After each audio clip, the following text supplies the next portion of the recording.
Communities. In winning the North East Derbyshire seat in 2017, he became the first Conservative MP there in nearly a century. He's previously been Deputy Chairman of the party. From Labour, Jonathan Reynolds is a Shadow Secretary for Business and Trade, elected to the Commons in 2010. He also chairs the parliamentary group Christians on the Left. Alan Smith is one of 43 Scottish National Party MPs at Westminster. Having spent much of this century as an MEP, he was elected to the Commons in 2019. He speaks for his party on European affairs. Baroness Sayeeda Warsi is the first Muslim woman to ever serve in cabinet and was also co-chair of the Conservative Party. After 4 years as a minister, she resigned from David Cameron's government over his support for Israel during a previous Israeli-Gaza conflict in 2014. And the award-winning journalist Gabriel Pogrund is Whitehall editor at the Sunday Times. In 2020, he co-wrote a book called Left Out, the inside story of Labour under Corbyn.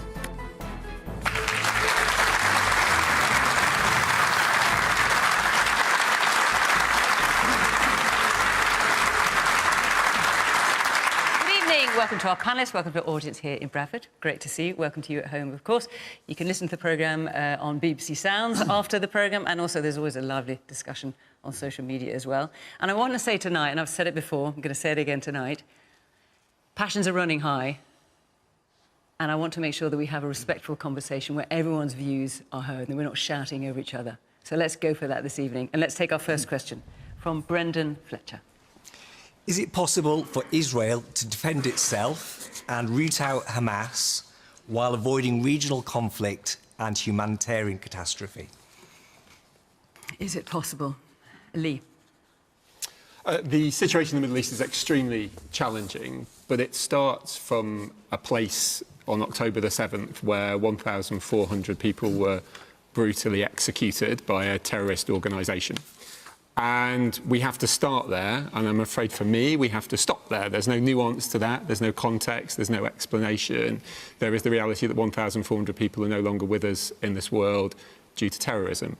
And what we've all got to try and do is we've got to try and get through this very difficult period where Israel does absolutely have the right to defend itself. But Brendan's question in terms of avoiding regional conflict and humanitarian catastrophe, how can that circle be squared, if at all? Well, Israel has to have the ability to be able to defend itself and to prevent this happening again. And the UK said that we're very clear that we will stand in support of Israel doing that. And what we also have to do at the same time is ensure that the humanitarian challenges, which we're all seeing and we all dislike very much and we all want to stop. That's one of the reasons why the Rafah crossing is starting to be opened, why dozens and dozens of goods have been able to get through there, and why the Prime Minister has talked about humanitarian pauses. But you have to go back. And what does that mean? Can I just ask you, what does he mean by humanitarian? To try and ensure that there is enough support within Gaza and wherever else it is needed to support civilians. Because and for how long are you?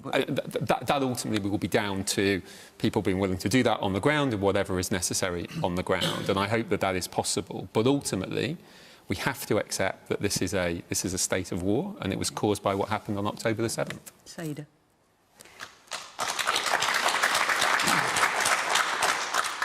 I would urge everybody to go out and inform themselves about the Israel-Palestine conflict. It didn't start on the 7th of October. It started.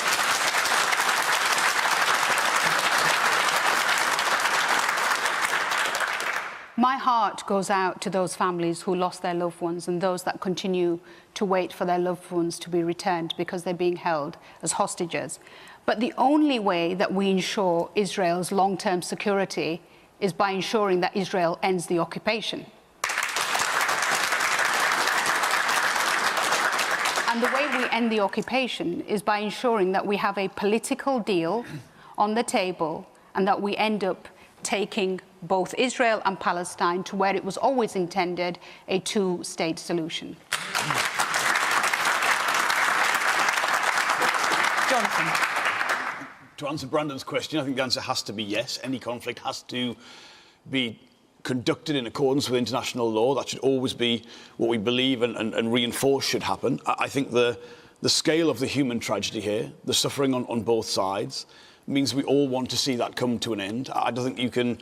I think many of us probably have struggled to sleep this week with the things we've seen, the things we've heard, the scale of that. And you've always got to bring it back to human suffering, and every civilian life is of equal value.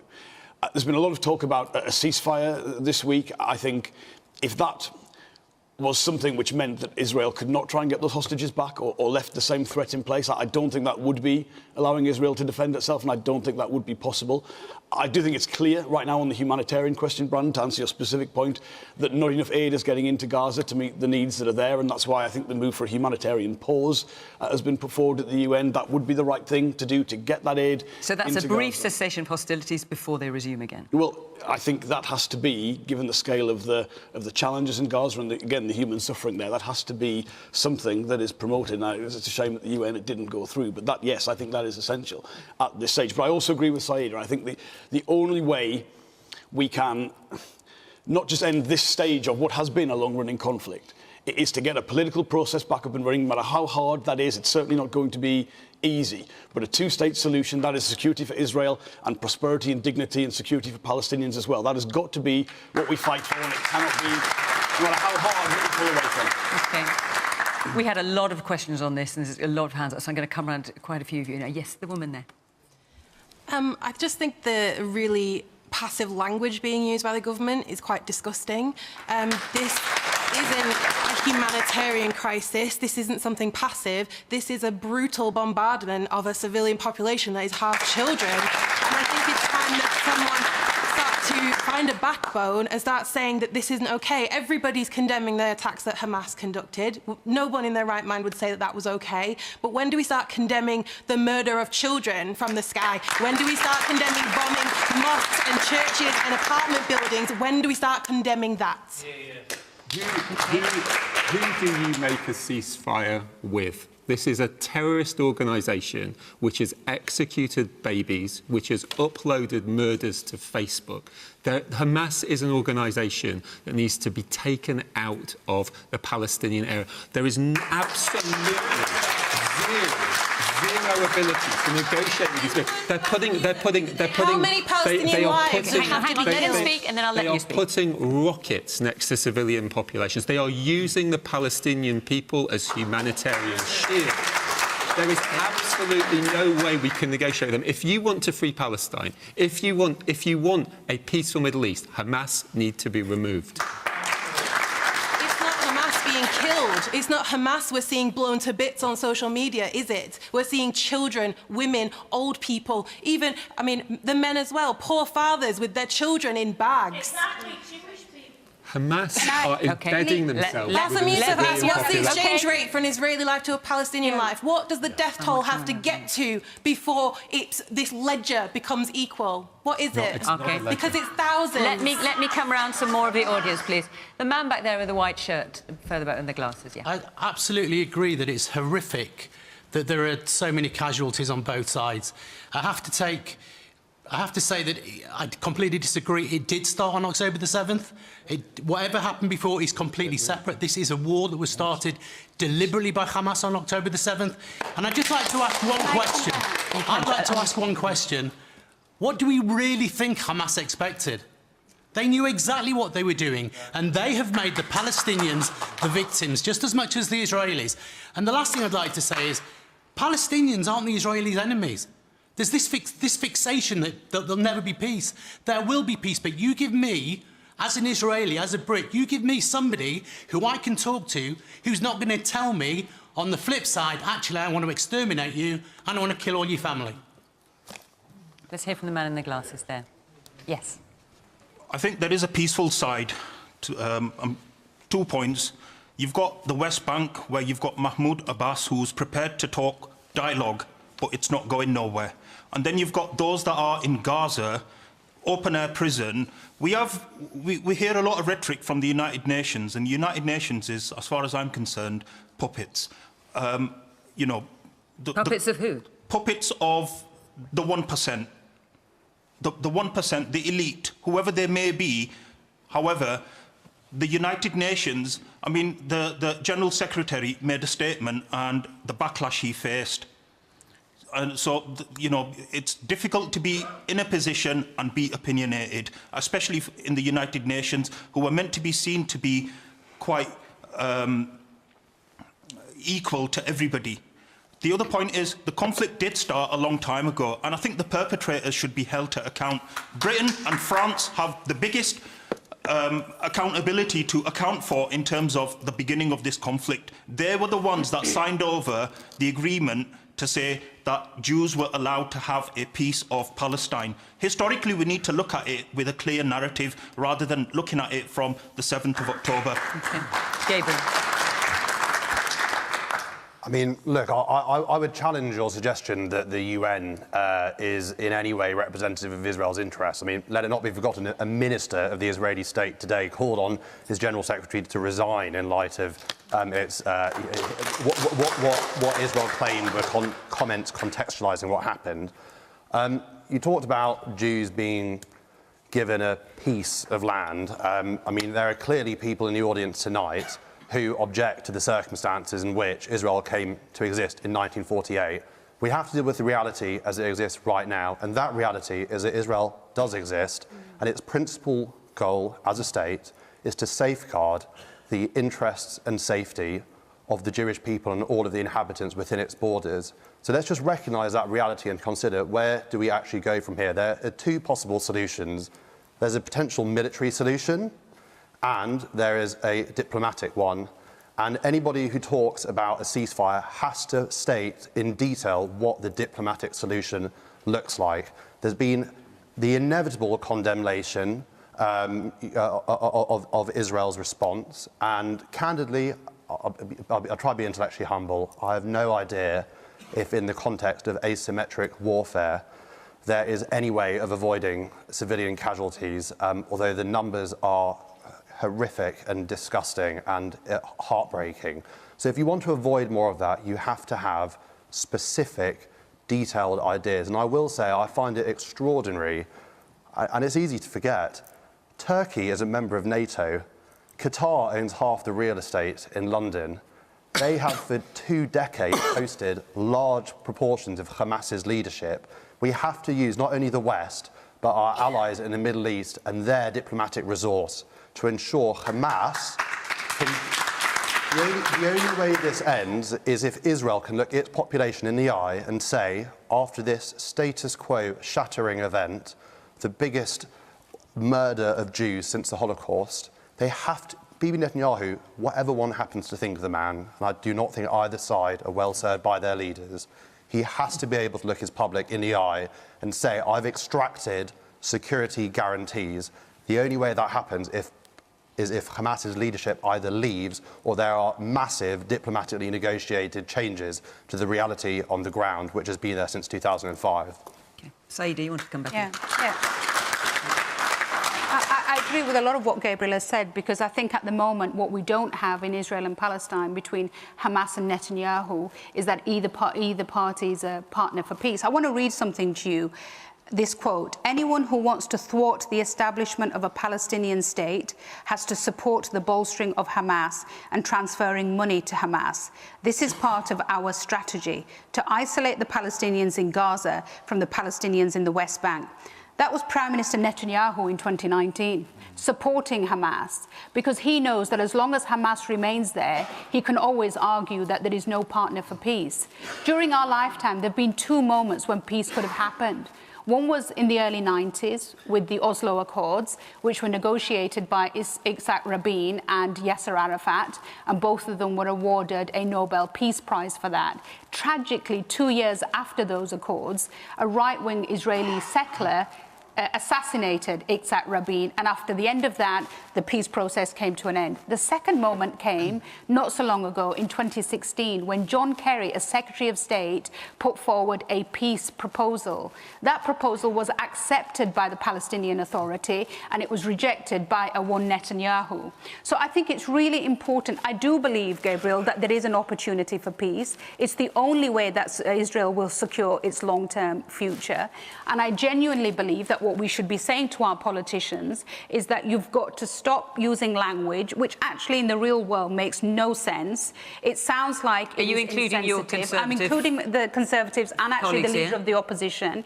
In the real world, it sounds insensitive. It sounds like it's one-sided. It sounds hypocritical. And it sounds like you do not understand the depth of this issue, and it goes no way towards actually resolving the issue. All you do is embolden Netanyahu, a man who is who's mired in allegations of corruption, who actually in his cabinet has a minister who has been convicted of terrorism, another minister who is a self-confessed fascist, and who are governing on the basis of a coalition agreement which denies the very right of the Palestinian state to exist.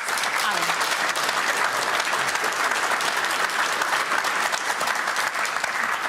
Well, firstly, I'd say I very strongly agree with Saida in everything she's said tonight. I think anyone who thinks that history started a week past Saturday is part of the problem with this discussion.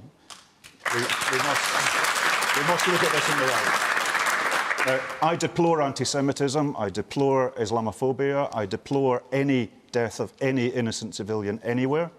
And the SNP, you'll be aware we take this quite personally because our First Minister, our leader, Hamza Yousaf, has got close relatives, close loved ones in Gaza right now. I grew up in the Middle East. We've got all sorts of connections to the wider region. And in the Middle East, everything is connected to everything else. And I really agree with Gabriel's point that the leadership of the Palestinian sides and the Israeli sides are not well served by their leaders right now. And it's not just two sides. But in terms of Brandon's question, is it possible for Israel to defend itself and also root out Hamas while avoiding conflict and humanitarian catastrophe? What's the answer to that question? Well, first off, there has to be a ceasefire in order to allow humanitarian aid in and talks to happen. And do you think Hamas would go along with that ceasefire? I think Hamas is now in a position where they're going to have to go along with that. There's already rumours just in the past 24 hours that Hamas themselves are proposing their evacuation to Lebanon or perhaps another third country. You think they should? I think they should get out of the equation, absolutely, and that's where there would be agreement on this panel. Hamas is part of the problem. I carry no torch for anybody in this discussion. I'm a gay man. I would far rather live in Tel Aviv than Ramallah. Hamas throws people like me off high buildings. I carry no torch for anybody in this. And none of us should be partisan within this. So war has rules. International humanitarian law has to be the basis of any negotiated settlement. Every single conflict in human history has ended with a piece of paper and a treaty. There has to be negotiation, however tough, however hard. There has to be peace, and the way that you can actually get to a peace is by talks. So there has to be a ceasefire, there has to be a talks-based settlement based on international law, and we need to see that actually taking forward right now because too many people are hurting on all sides. Man here in the black shirt. Israel is killing babies and the elderly on a daily basis. Thousands are dying. They're not committing to the international laws. Why is the world standing by while Israel continues to break every law there is and continue with the murders? And what do you think Israel should do about Hamas? Israel should have dialogue with Hamas. They should have a ceasefire straight away.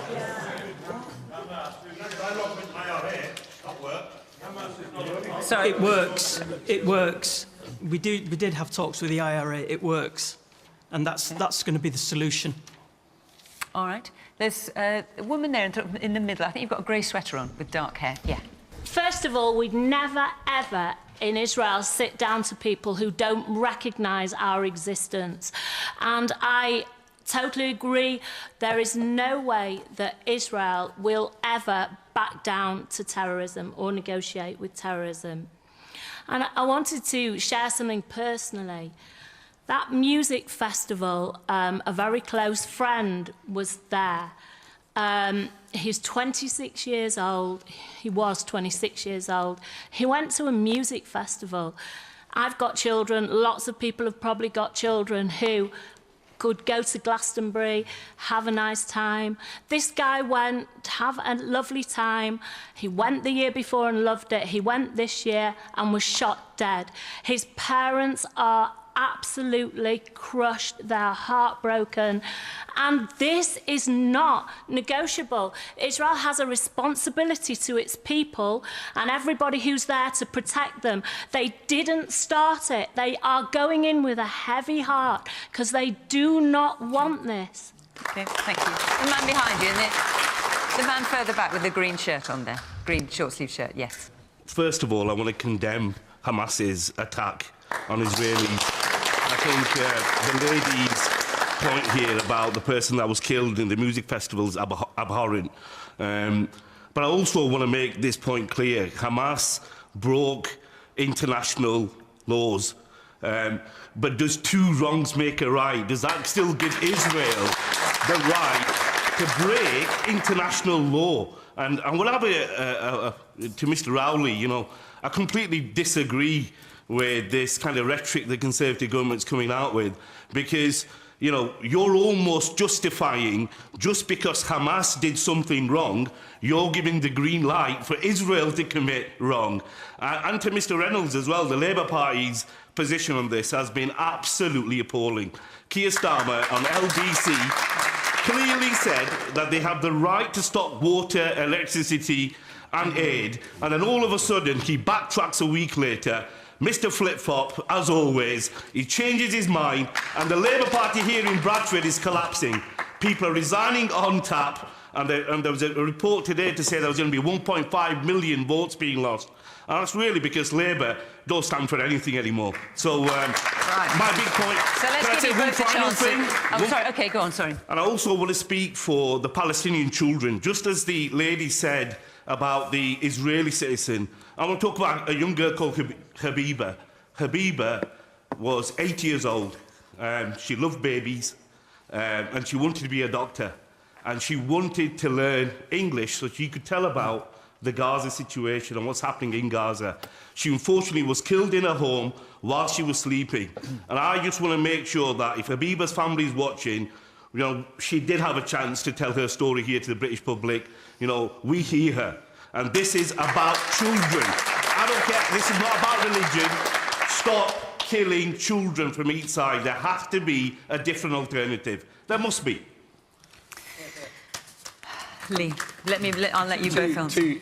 Two extremely powerful stories from different sides of the divide. And we all want peace. We all want this to end. We all didn't want this to happen in the first place. And to your point, sir, about two wrongs not making a right, you're absolutely right. That's not why I have said what I've said tonight. I've said what I've said tonight because Israel, just like the United Kingdom, has a duty to ensure its citizens, just like you, can go about their day, can ensure they get up the next morning, can make sure that the kind of things that you've described don't happen here in the UK, just like they shouldn't have happened in Israel. And when that is not possible, when they can't defend that, when they're unable to do that, it is absolutely legitimate. It is absolutely legitimate for Israel to ensure. Hang on, don't shout out. I'll put your point. The man is saying, does that justify a war crime? Well, I disagree with the concept that that's what's happening. But what Israel is doing is it's self-defense. And if somebody hang on, I know you disagree, but let him make his point. If somebody can tell me how Israel, how its citizens can defend themselves tomorrow, next month, next year from Hamas, who will come through that barrier again, who will kill again. And that's why Hamas have to be removed. OK, let Jonathan come up. I'll let Jonathan ask, because you also made some points about the Labour Party. So the Labour Party is in some difficulty over this. We've got a shadow frontbencher already saying that Labour should be calling for a ceasefire, which it isn't. And you've had a number of resignations, councillors. Dozens of MPs, Labour MPs, have signed an early-day motion for a ceasefire. What is the Labour position now? The Labour position has been the same from the beginning, which is that Israel has that right to defend itself, as I said in my opening answer. But in terms of a ceasefire or a pause, what's Labour's position on that? We're not in favour of a evolved. ceasefire. We do believe a humanitarian pause is necessary to get aid in, and the position has always been, sir, Israel has to have that right to defend itself. I said that clearly at the start. That must be done in conjunction with international law. That's not negotiable, but that must be done with aid getting into Gaza, whether that's food, fuel and medicine. And language is important at all times. It's particularly important at a time like this, where there's been a query. We've clarified that. I think that is the right thing to do. And do you think you're convincing your own party, given you've got a shadow frontbencher who's resigned today? I think the position that person's clearly not convinced. I think the position is clear. I think this is incredibly difficult. It's a difficult time for any of us to be representing any community, and I think I wouldn't criticise any person trying to express the views of their constituents in a way which will be challenging, and I think, frankly, it's not really about the internal workings of British political parties. We're trying to get that position.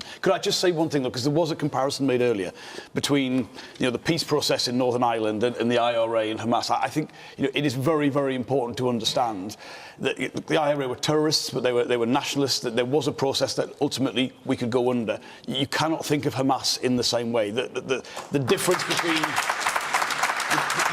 the difference between the Palestinian nationalist movement, Fatah, the Palestinian Authority, and Hamas is very, very different, sir. Hang on, let him And I answer. just think it's very important to say, you can say, go and talk to them. They would not want to talk to Israel. They would not be interested in a peace process. What they are interested in is the kind of brutal surprise attack that took place on October 7th, and we just have to acknowledge that is the reality. Gabriel, you want to come back in?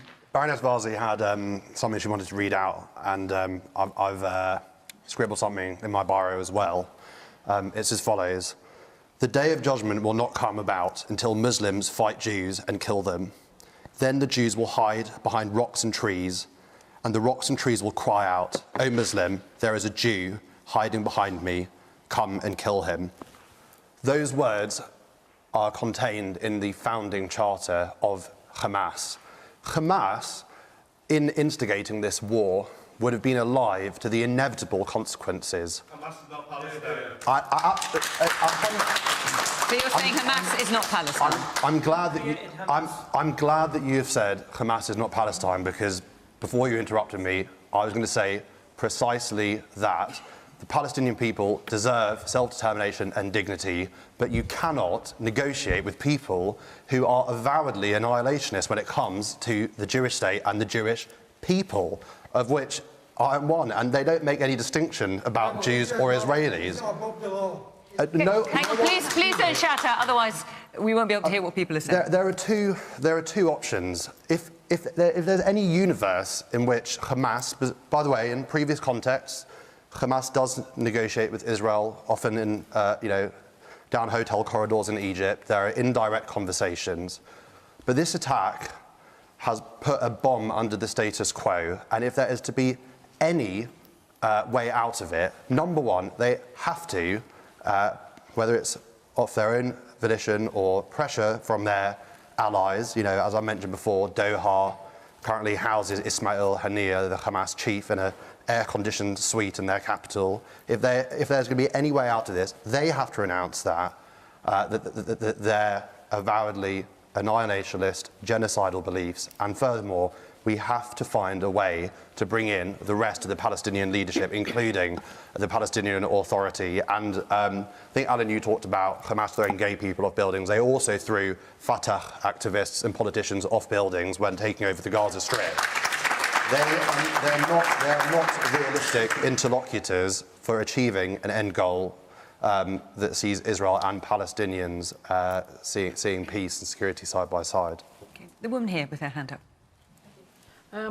Ultimately, there is going to have to be dialogue, because people can't just go on, carry on killing each other until the whole of the Gaza Strip has been flattened and there's no one left alive.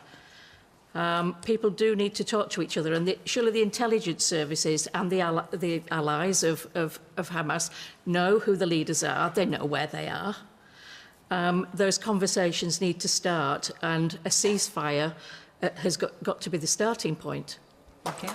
Woman there, woman there in the glasses, yeah. I think we should remember what Golda Meir said. Perhaps change the word from Arabs to Hamas. She said, there will never be peace in Israel until Hamas learn to love their children more than they hate the Jews. Okay. And let me ask the woman there who just, with the leather jacket on, I think? Yes. Yes. So we're talking about the diplomatic and the military situation happening in the Middle East. And as somebody who has a background in journalism and political science and who has worked at a short period in the White House and has been at the UN, I'm a huge advocate of free speech. But what happens when free speech becomes hate speech? And where are the limits? What can be done because of what's happening? We're talking about, a whole organization who wants to annihilate, and the things that are happening not only here on campuses and on the cities, but across the United States, the protests that are happening in tremendous, outlandish numbers. What can we do now? Okay. That's a big question. Not quite what Branda's question was.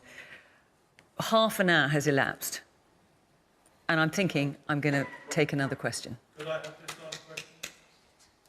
You want to wait one more point before I do? All right, go on then.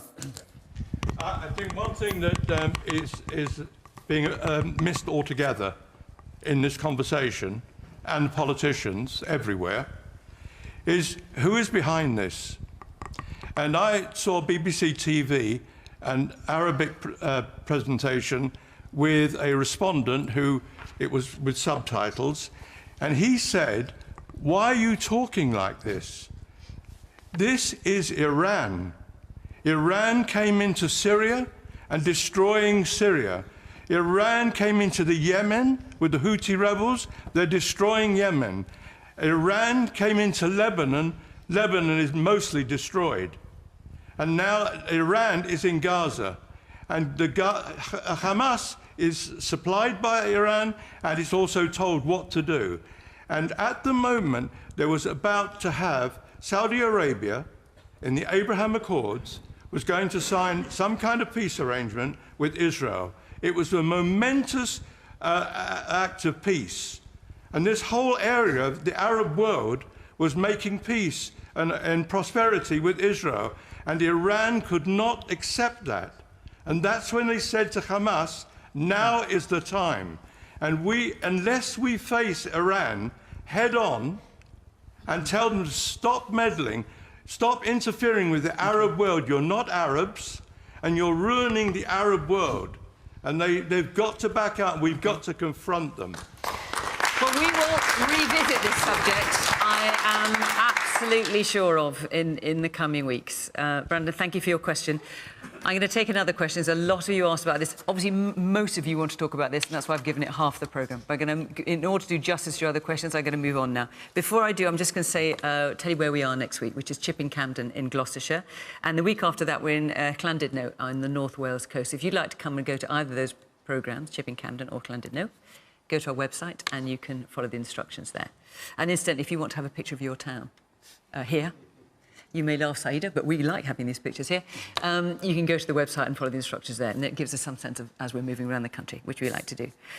OK, we're going to take another question now from Abby Turton. Is the scrapping of the cap on bankers' bonuses an insult to working people struggling in a cost of living crisis? Right, so this happened on Tuesday, I think. Jonathan. I mean, I think people seeing this story, there'll be disbelief that this is an announcement during what is a really hard cost of living crisis and still the dominant problem for many people in this country.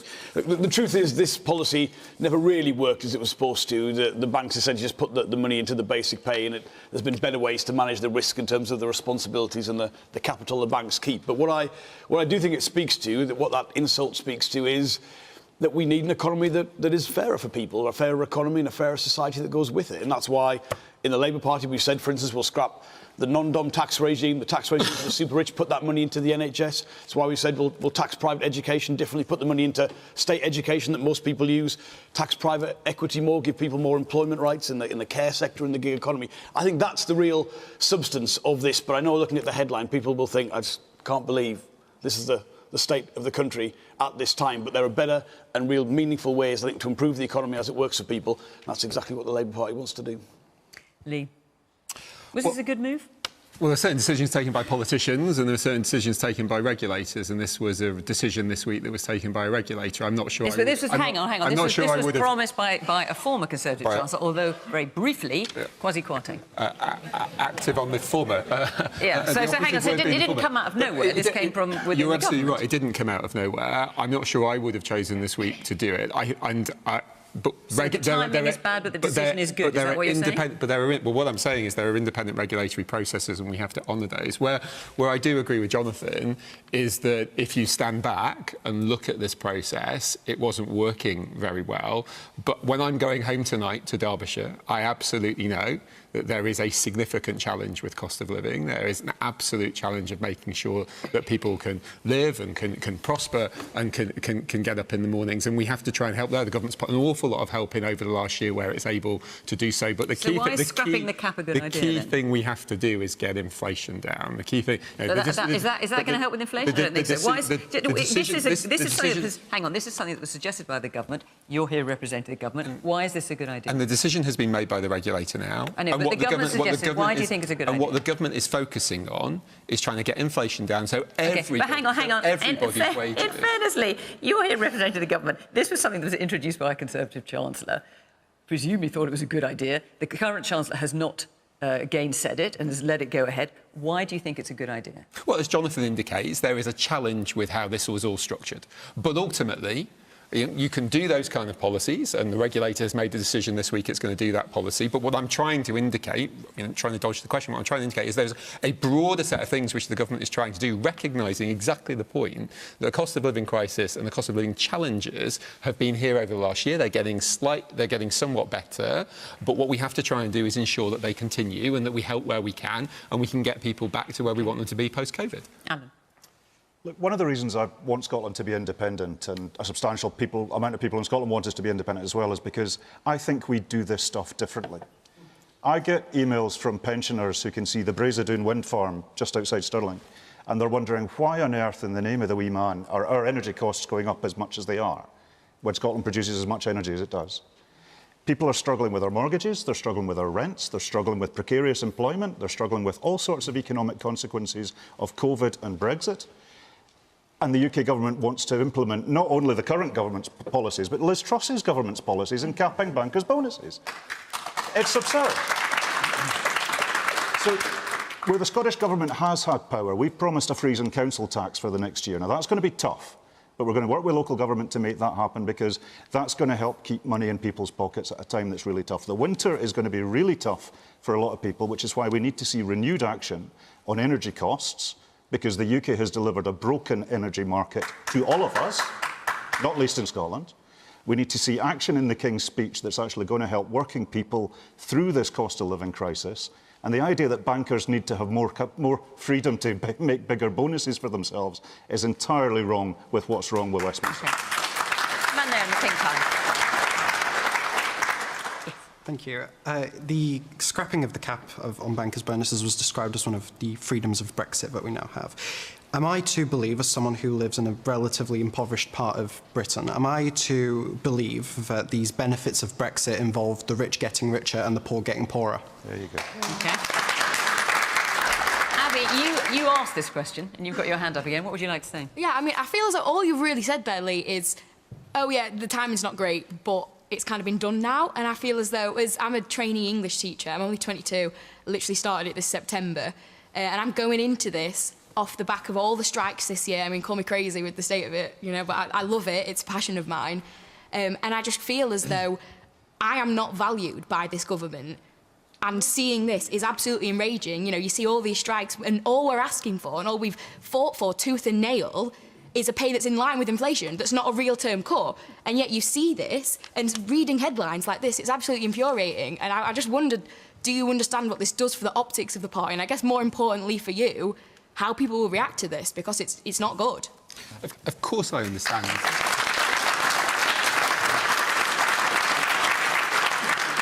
Of course I understand the challenges, and I see it because in my constituency, where I'm from, where I was born, where I grew up, where I went to state school, I absolutely understand the challenges of how we make society fairer and how we make society work. But in order to do that, the honesty that I need to tell you is that there are trade-offs in politics. Politics is the art of infinite and very, very worthy demands with very, very finite resources, and that's the job of politics. So what we're trying to do is make sure that we can support not just education, but also the huge challenges we've got post-COVID in the NHS and many other areas. And the reality, any politician that tells you that all of this can be done to the place where everybody wants it is a politician that isn't telling you the truth. And what the government is trying to do after an extremely difficult time post-COVID is balance all of these different things in order to get through and bring inflation down so that we can have a brighter tomorrow. Do you agree with that, Sayeeda? No, I don't. Because... Sorry. I'll tell you why, because this particular cap was brought in after the 2008 financial crash, when banks were seen to be working in a way which was like casino banking, and bankers were taking huge risks with people's money, which eventually resulted in the financial crash, and countries all across the world had to bail out banks with taxpayers' money. And off the back of that, it was felt appropriate within the European Union to say that these bankers should not be getting these these excessive bonuses, and therefore we should cap them. And let's not forget what was agreed. These bonuses are capped at 100% of the banker's salary. So if a banker is on 50,000, he can get an extra 50,000 in his pay packet. I think if we said to any worker in this country that your bonus is capped at 800, 2 times if you had shareholders' permission. So there was even a possibility to have it 2 times your salary as long as the shareholders agreed to it. I think if you said to anybody in this country that you can have a bonus which is your salary all over again, they would think they were quids in. And so and so we have to therefore say, why did the government do this?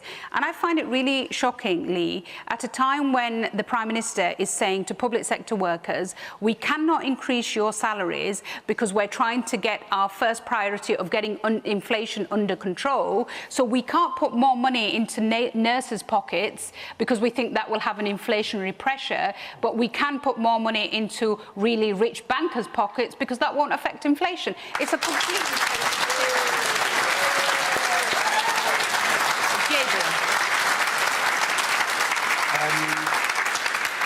I think there are 2 questions. I mean, the first is this policy.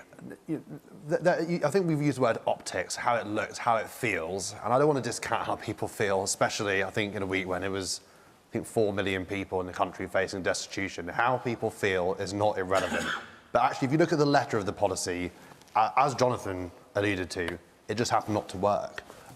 If the effect of it was that banks just hiked up people's pay, then I get the catharsis of, I get the emotional appeal of capping it, but it didn't work. So I think this policy, candidly, is just a recognition of reality.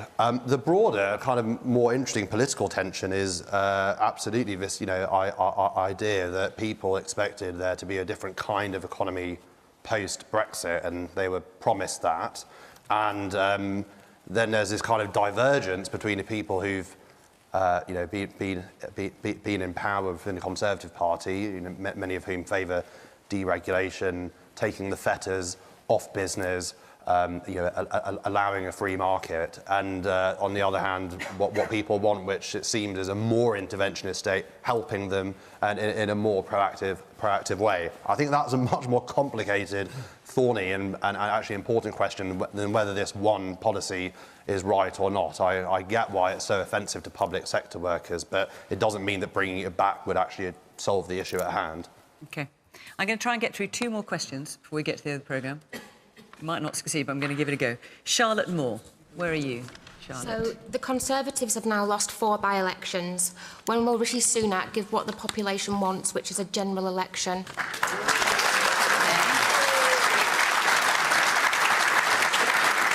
Well, it's whether it's what the population want, don't know, but it's clearly what you want, Charlotte.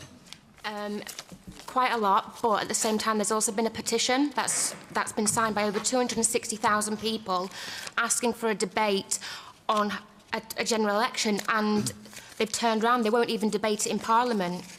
Why not? Saida. Well, I don't speak for the government anymore, but there was a poll. What's your opinion? My opinion is that Maureen Coleman did a research piece, a polling piece, in which they said that actually 3/4 of the public do want a general election by May of next year. And there's some suggestion, actually, from what the Prime Minister said recently, that we may have a general election in about 12 months' time from now, which would be autumn of next year. My instinct is that he's been in power, the Prime Minister's been in power for a year. He's laid out 5 of his priorities, and it will be those 5 priorities that the public will judge the Conservative Party against. And I therefore I believe that the best time to have a general election would be around autumn of next year. OK. Gabriel? Look, I think that there are a lot of people, including the Labour Party, who are whispering that Sunak's going to spring an early election on the public.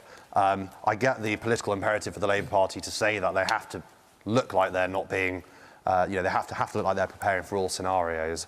I think it is, a law of political gravity that Prime Ministers like being Prime Minister as long as possible.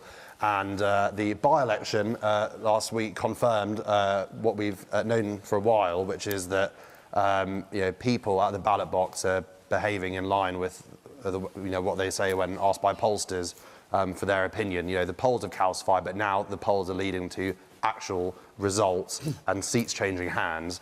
And I just cannot, personally, maybe these words are a hostage to fortune. I can't conceive of a universe in which Rishi Sunak, with the country, continually delivering double-digit poll deficits, is going to go to the country anything earlier than the 11th hour. Woman there in the glasses. Somebody, I don't know who, once said, it doesn't matter which political party gets into power, the government are always in power. Meaning they're all as bad as each other, basically. So would you or would you not welcome a general election soon? I wouldn't welcome one because I don't know who to vote for. The Conservatives...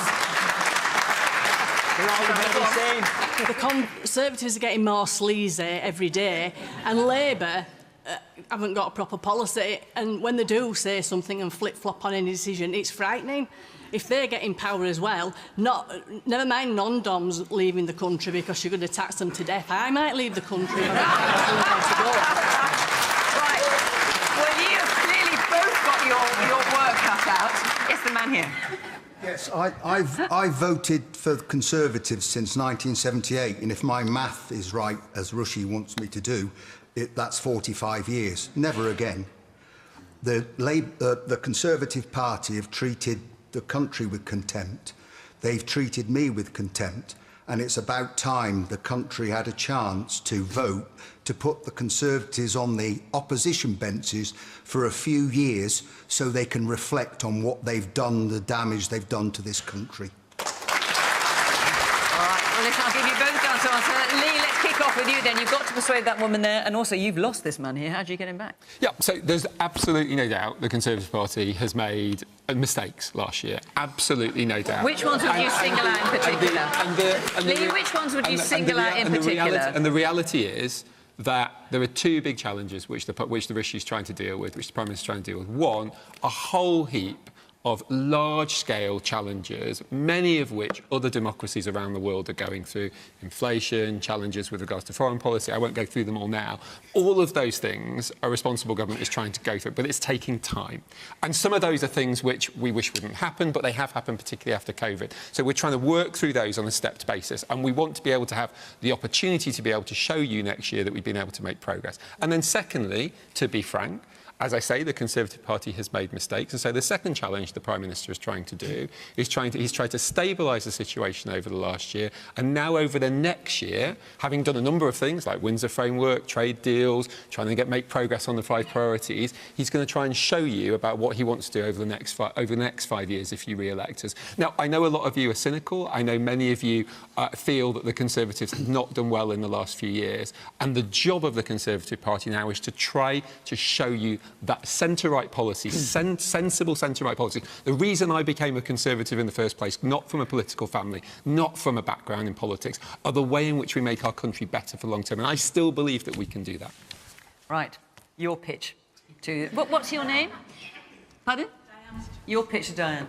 Well, let me say, first of all, to Charlotte, we do need a general election, but I don't say that because Labour's winning elections. I say it because there are big decisions being taken and there's no mandate for those decisions, and they have huge consequences for people. I think people want to have a say in that. I mean, if you think about the Prime Minister's pitch, which is he's making long-term decisions, I mean, cancelling infrastructure projects, making short-term changes, those aren't big long-term decisions, and he should have a mandate. I mean, I just looked up on the way Diane here. thinks you're a flip-flopper. Well, I'm going to come to that point. Or at least your leader. Let me just say on the long-term decisions, right? Boris Johnson promised this city, Bradford, a new station. Boris Johnson then cancelled that. Liz Truss then promised a new station for Bradford.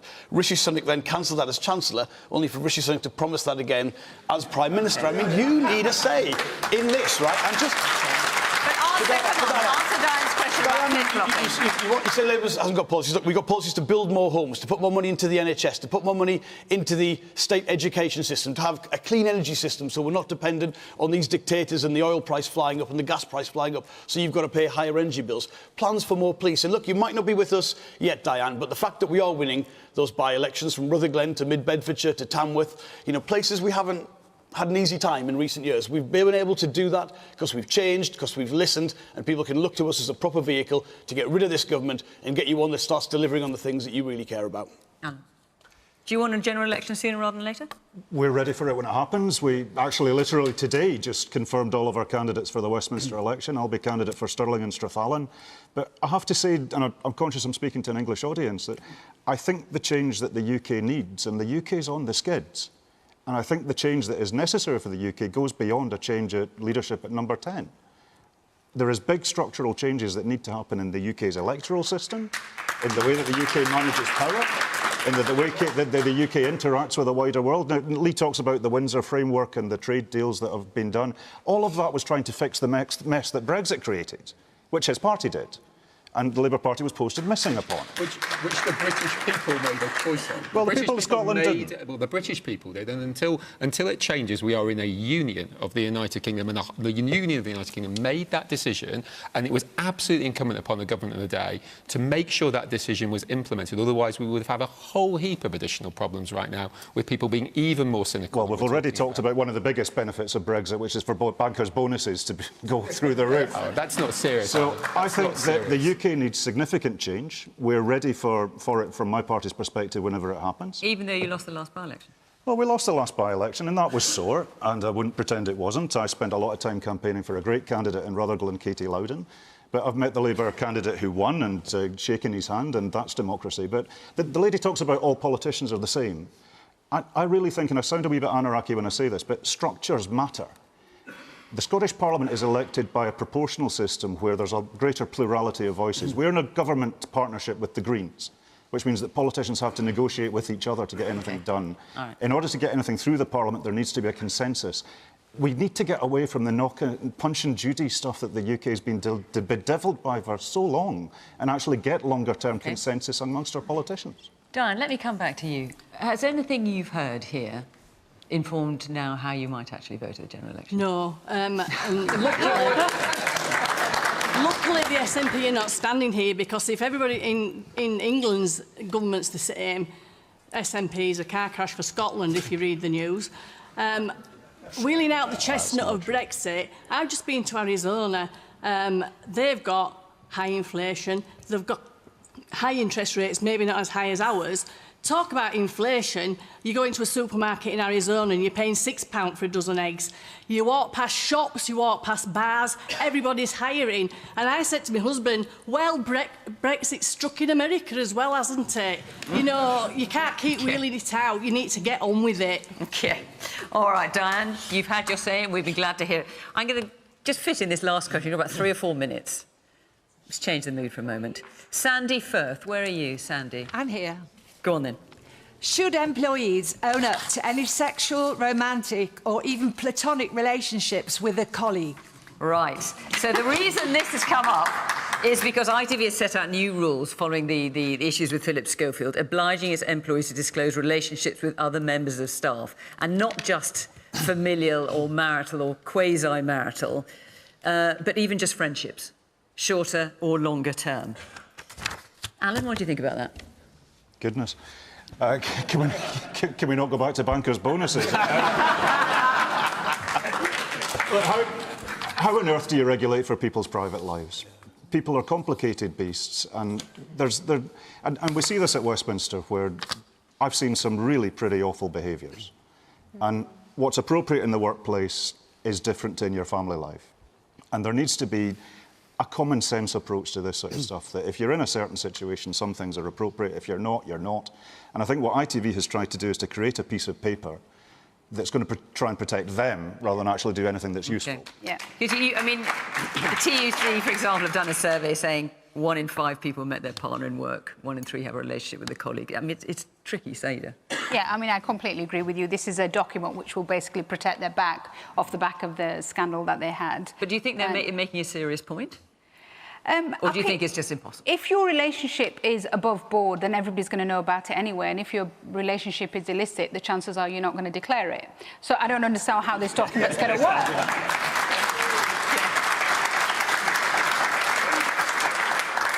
Did anyone here meet their partners at work? No. I work with my wife. Oh, you work with your wife? Oh, there we go. Then, yeah, okay. The man there in the check shirt. I No interest really whether the sound man's having a relationship with the cameraman over there. Absolutely no interest. Is the answer, but anyway, yeah. At the nub of this is power and power imbalance, and that goes into every single question we've talked about tonight. The banker with the bonus has more power than the worker that's on the breadline, and it's inappropriate power. The last question, all about a general election. My personal view is it'll make no difference, because every single answer was about how can we grasp hold of power, and it's not. I didn't hear any answers there about how they were going to change my life. Okay. And that's why I'll be spoiling my vote. And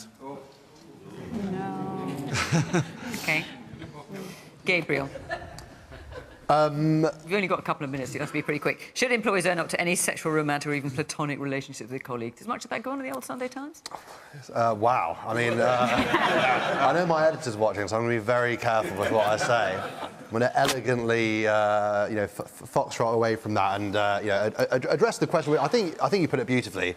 This is actually about, what did Philip Schofield tell us? It was essentially that people at the apex of these big organisations have power and play by different rules to everybody else. So really, this deranged idea that, junior producer on Question Time or Cobb reporter on the Sunday Times should be filling out an Excel spreadsheet saying, I chat to somebody in the canteen the other day. What does that mean? I mean, it means nothing. It's an arse covering exercise. And the real question, I also love that, after all my very sober points on Israel-Palestine, the one thing that gets me applause is this. So, well done, Gabriel. I'll tell you what I can, but I do think the bigger question in politics, you have to be quick, so I'm going to get two more people in. Go on. And indeed in television, it's actually how you manage the people at the very, very top. Jonathan. Well, I work with my wife in this role, which I do declare. Actually, when I was a trainee solicitor, you had to do this. You had to declare any... But even friendships? No, that would have been as embarrassing as it sounds. So, as the gentleman there said, look, good workplaces, good workplace culture, it's about a lot more than this. It's about independent representation, true union rights in a workplace, about access to justice, good management, whistleblowing. That's what I would like to see all employees focus on serious stuff. Well, we've spoken today about politicians, Punch and Judy and things like that, and I think actually Alan said it very, very well, difficulty regulating private lives, but ultimately there is a balance to be struck, and there are some things where it is obviously clear that disclosure should be necessary, and some things where it seems relatively ludicrous that that's the kind of thing which should... So I think, for once, we'll agree. There we are. Look, our hour is up, and I think we've done the whole gamut of human emotion from the start to the end of this programme. That's it for us. Thank you very much to our panel. Thank you very much to all of you here for coming along here tonight in Bradford. And thank you, of course, to you at home for watching. And remember, if you can't stay up late, you don't want to watch us after 10 o'clock news, we are live on iPlayer at 8 o'clock every week. And I just want to say thank you to Darren Speck, who's here in the audience somewhere. Darren, there you are, for these photographs here. Thank you very much indeed. From Question Time until next week. Bye-bye.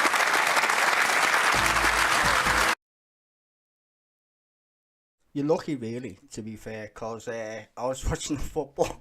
Oh, fuck, it's Thursday. I've got to fucking stream some Question Time. And then I was like, oh, do I really want to do it? Because I've got to have to listen to Palestine, Israel for like fucking God knows how long.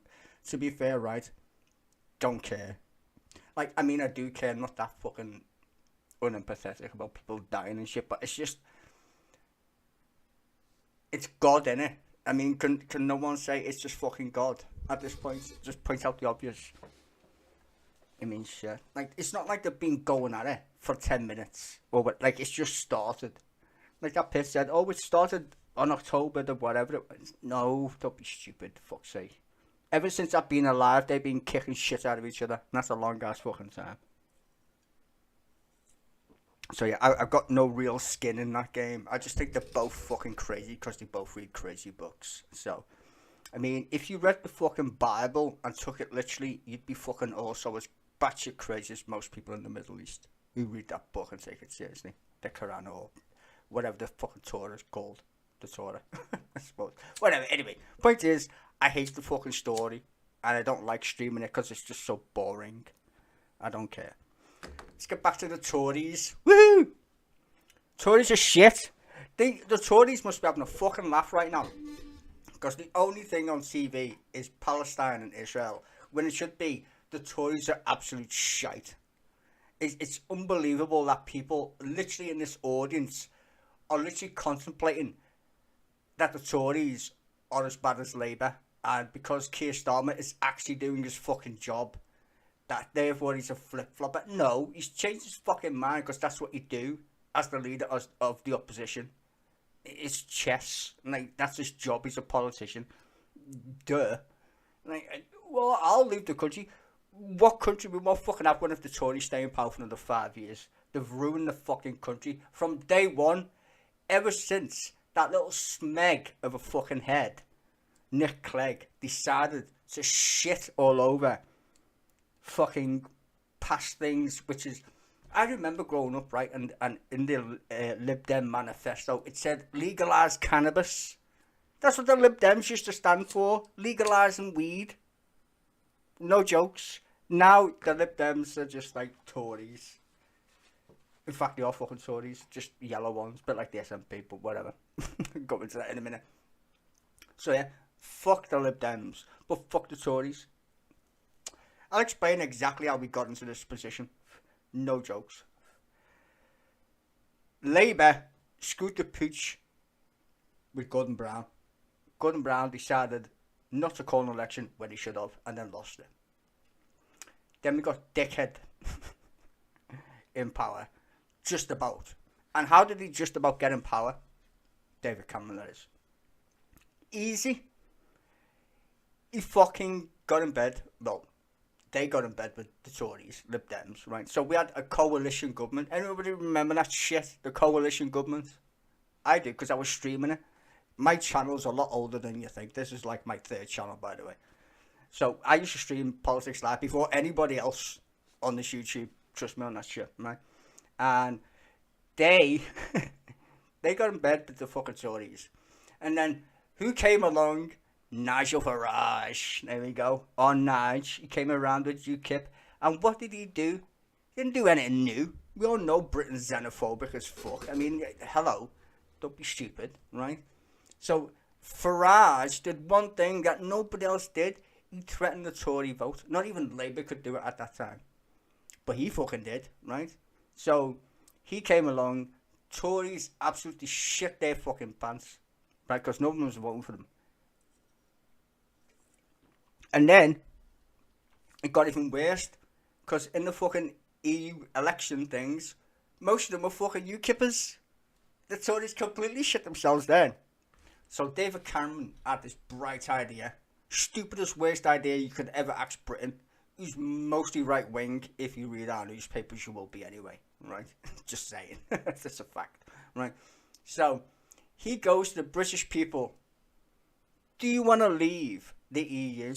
And he thinks in his little tiny fucking pea brain, or listen to his advisors. He should have spoke to Tony Blair. He would have fucking knew better. Anyway, so he says to the British people, do you want to leave the EU? That's like saying, who do you want to win the World Cup? England or Germany? The vast majority of people, apart from the Scottish, clearly, would say England, right?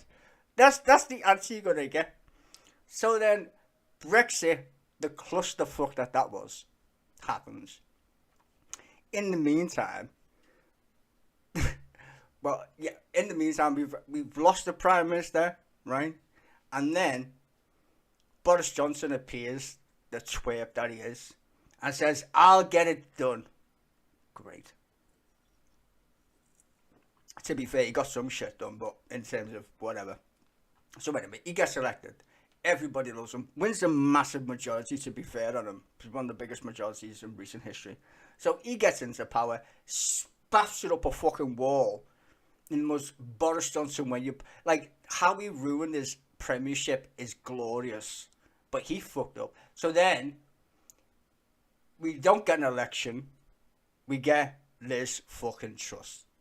See, there's no election there. When Boris Johnson literally gets forced out of office and he makes jokes at the end of it, we don't even get a general election for that at all. Like, Boris Johnson, you mightn't like the guy, but he won an election. He was literally there saying, vote for me, please. And people did. Don't know why, but he did, right? Well, I do know why, but that was still the whole Brexit scenario. So he gets turfed out. This batshit crazy, loony fucking right-winger comes into power. It used to be a Lib Dem, by the way. Liz Truss used to be in the Lib Democrat Party, just so you're fucking aware of that. Like I said, Lib Dems and Tories are very familiar. Rest in peace, Angels. She would know that because I used to call it a fucking a Tory with a smile. Because that's what a Lib Dem is. Anywho, so she comes into power. The only reason why she got into power because the guy who was Chancellor fucking screwed the pooch. Plus being black didn't help him. If you say no, they didn't vote for Rishi Sunak because he was Chancellor, bullshit. They just didn't like the tone of his skin. Get that shit straight. Then, when shit hits the fan, again, what's new? Because it's Liz Truss and the Tory party.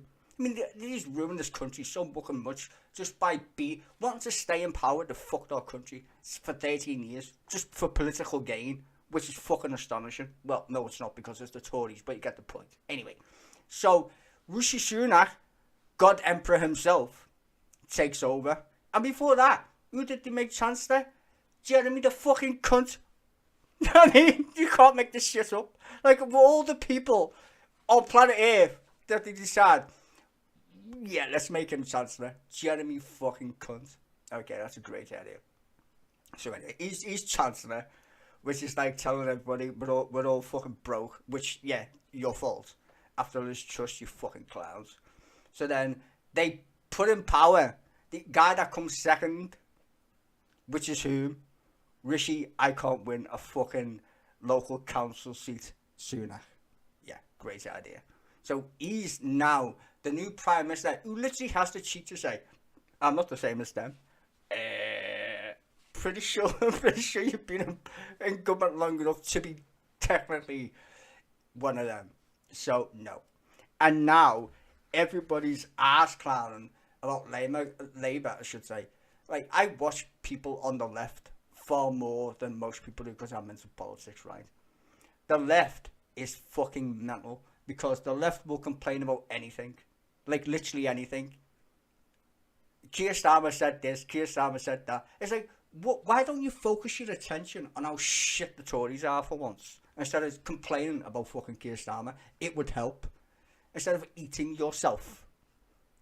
Focus on the main target of this scenario, which is the Tories are fucking horrible, corrupt, useless fucking morons. I mean, Margaret Thatcher would be rolling in her fucking grave at this point. Like, anybody who takes politics serious would agree with me on that point, right? So, the whole Tory thing is mental. That people say, well, Labour's this, Labour's that. I mean, the fact that they even mention non-dom in their thing and nobody's like, that's actually a good idea. We should probably tax the rich people who don't pay any tax in this country. That seems like a good idea. Like that guy there was saying, and that lady, they're both the same. You clearly don't. How the fuck did you get on Question Time? You clearly aren't listening or reading the same shit that I am. I mean, I can literally flex on Labour because I know they're keeping Tory policies like the two-child bullshit, right? They're keeping that. Why? They know why. It keeps the fucking bills down, that's why, of the government itself, right? So they're going to... Anything that they can get away with that keeps the fucking benefit system literally, you know, down a little bit, they're up for that shit. And to be fair, I don't want to pay for your kids either. No offence. I just don't. Not 10 of them anyway. I mean, 2's fine. I'm not paying for 5. Why should I pay taxes for 5 kids? Fuck off. I've got none. You know, what you're going to do? Pay for my cat's food? Is that what you're going to do? No. So shut up, right?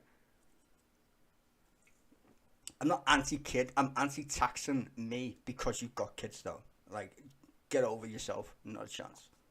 Like, I love the idea of you having kids if you can afford them. If you can't, stop having, or at least wear a condom. Fucking hell. We need babies, though. That I think what we should do is pay people to have kids. Then we won't need to import migrants. That would be a good idea, right? If people could afford to have kids, which most people can't, who are like 30 or have a brain, you can't afford to have kids. It's like, you know when you say, a dog's not just for Christmas? Yeah, imagine a child of your own. I'm just pointing out the fucking obvious at this point. Like, I don't know anybody in their right mind who thinks it's a good idea, unless you've got a really good job. I mean, I do mean a really good job. To just go, I think I'll just have a baby. Just to make my life complex for eternity. No. I like the idea of practicing, but I don't like the idea of actually doing the kid thing. No. I mean, sometimes I get sappy and think, oh, I'd like my own sprug, and then I realise that's just a stupid idea. Thinking about it's okay though. Having one, nope, mad. And this is the problem. This whole thing, I mean, one guy made a good point about the tax system. The tax system is fucking broken beyond belief. Like, you don't get charged if you got assets, right, or any of that shit. Like, if you got a house that's empty, you don't pay no tax, really, 0. Compared to like if you're a cleaner, secretary, fucking nurse, like they get paid. Like, people think they get paid loads of money. No, they don't. Elon Musk gets paid loads of money. Like, for real. Nurses, doctors, teachers, they should be well, I wouldn't say the highest paid, but they should be up there. I mean, basically, when you send your sprog to school, think of a teacher who has to deal with 30 of them little bastards all at the same time. 30 of them. I mean, I'm guessing that's how big school sizes are. They've always been fucking huge. There were 30 when I was a fucking kid. Probably still are now. But there's 30 of them little twats. Fuck off. There's only probably 4 of them who don't have to talk. They don't talk, they don't say anything, they just wish they never existed in school anyway. Right? The rest of them are just chatty little bastards who give you shit all day, probably. Fuck that. I want more money. That's what I'd be saying. And teachers, nurses, people who work in the public sector haven't had a fucking pay rise since the crash. What was that, 2010? Some shit like that. Like, our wages, and this is across the developed world, by the way, this is not just the UK, across the entire Western planet, first world, our wages are fucking ridiculous. For the amount of productivity we do, we have computers and still get paid less than we would if we just had no computers, even though we work about 1 million times quicker. Do you understand that? Like, we invented computers to make shit faster, right? But you get paid less money. But your productivity somehow has gone down, but the profits of all the giant corporations have gone up. Why is that?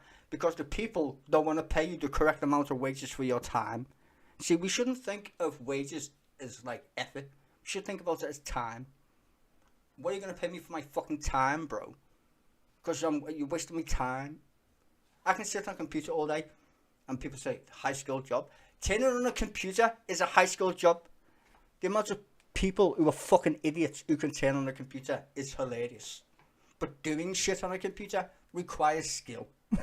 Trust me. Just because you know how to use a fucking browser, you dirty bastard, that's not skill. That's you using a fucking remote control on your TV. That's easy shit.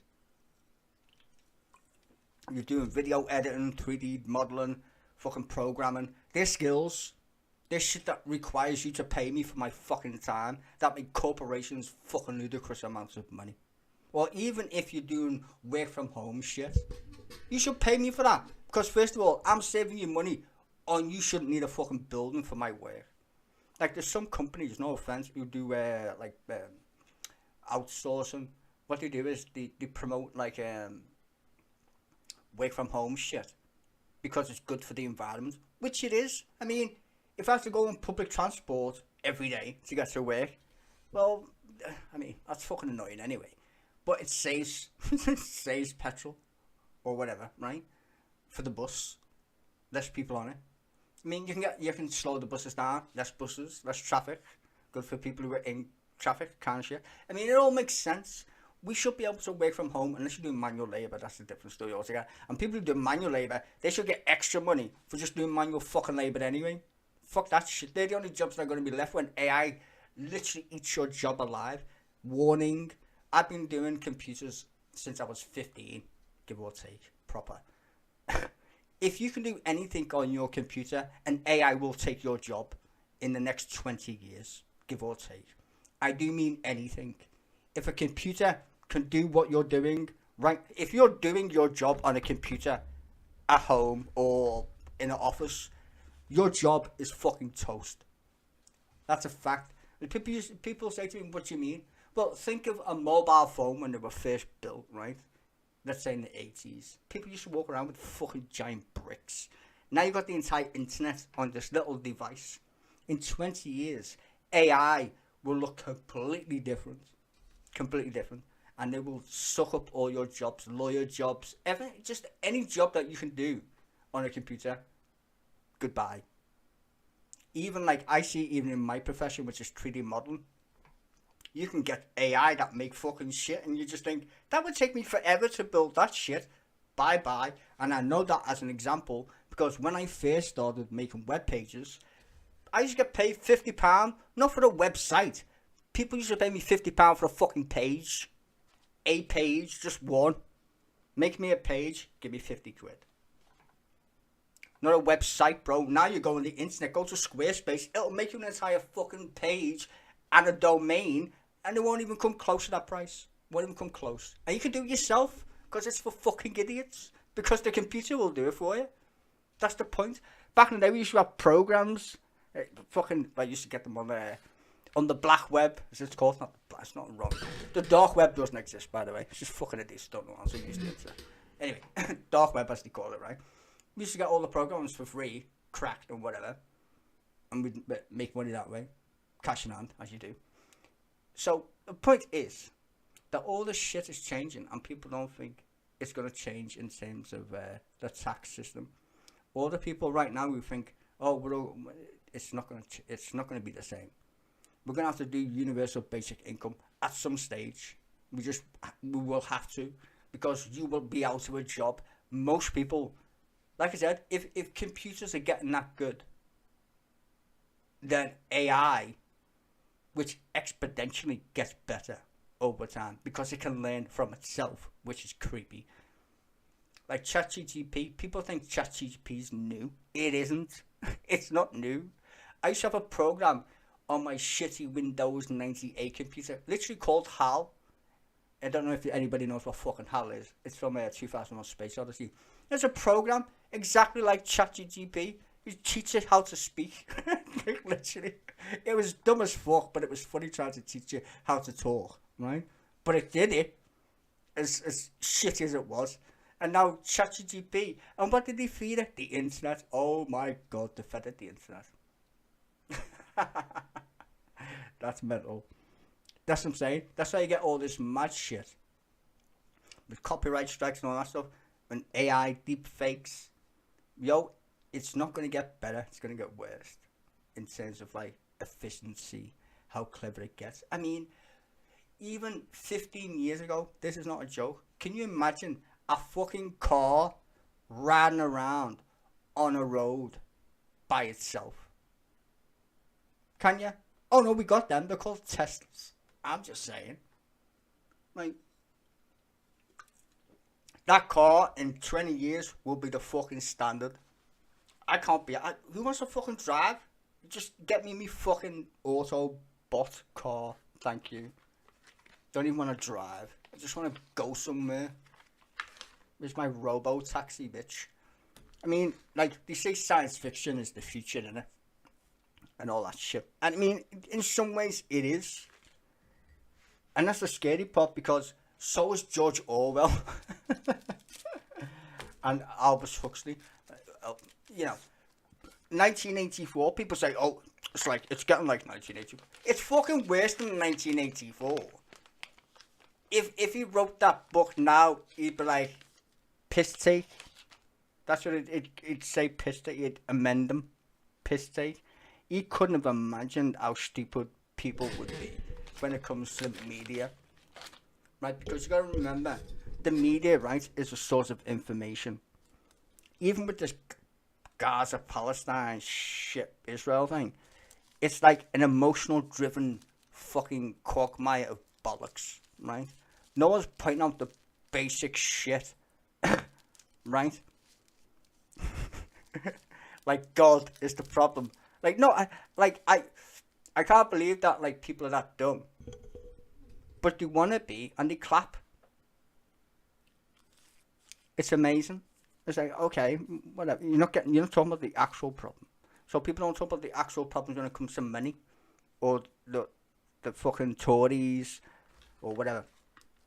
And you got to understand, I've been streaming these politics shows for fucking ages. I was doing this literally before anybody on YouTube. Trust me on that. Yeah, it is about my 100th channel, Rich. It is. My last one got banned because I wanted to show a documentary about the banking system. No, blocked. I tried to do it upside down, sideways. I tried, and then YouTube was like, nah, you're taking a piss now, aren't you? Delete the channel. So, and my last channel had like 5,000 subscribers or some shit on it, and it got deleted. I think I had 5.8 thousand subs gone. Just because I had a fight with the bot. I wasn't giving up though. It's like, fuck it. But yeah, anytime I tell you that, it's the truth. I've literally, well, I can say this because it's actually true. On my last channel, I actually made 7 months before the election. 7 months, right? Something like that. 7 or 8 months before the election. I literally predicted the entire Red Wall shit and everything. And the only reason why I did that is because I used 2 maps. The electoral map, which nobody looks at apparently in England, well, politics-wise. And I used the European map for the referendum. And I was like, can you see the problem here for Labour? And everyone's like, no, that won't happen. It's never going to happen. I was like, yeah, it will. The only thing I got wrong, which was surprising even to me, people didn't vote UKIP, they voted Tory. That's the only thing I got wrong. I was like, Labour would probably rather go UKIP than Tory. Nope. Apparently they were in fucking Tory. So I was like, that was strange. But the comments section on that video was fucking hilarious, because there was so many people up their own ass who don't stream politics, don't watch it as much as I do, who literally don't fucking care, who just literally go on Question Time and spout. Right? They don't say anything useful, like the Steady Eddies or whatever, who vote, which is terrible. But I predicted that shit months before it happened. I didn't say I told you so, but I should have. But yeah, anyway, I watched this shit far too much. And you already know how this election goes, this next one. Labour's going to win, and you can thank Scotland for it. Because I've got a funny feeling Scotland and the Lib Dems are going to put Labour in power. Labour will just about get over the line. Not with the amount of seats they win, but with the amount of seats that Lib Dems take off Tories in the south. And Labour's going to pick up, I think about, well, I'm going to be cautious, right? I think they're going to get around between 7 and 13 MPs in Scotland. I'm saying 7 because I'm cautious, but I would say 7 to 13 seats in Scotland. They've already got 1. I don't know how close the other ones are, but I'll check closer to the election just to make sure. But that's my thing. I think Labour's going to win the next election, that's for sure.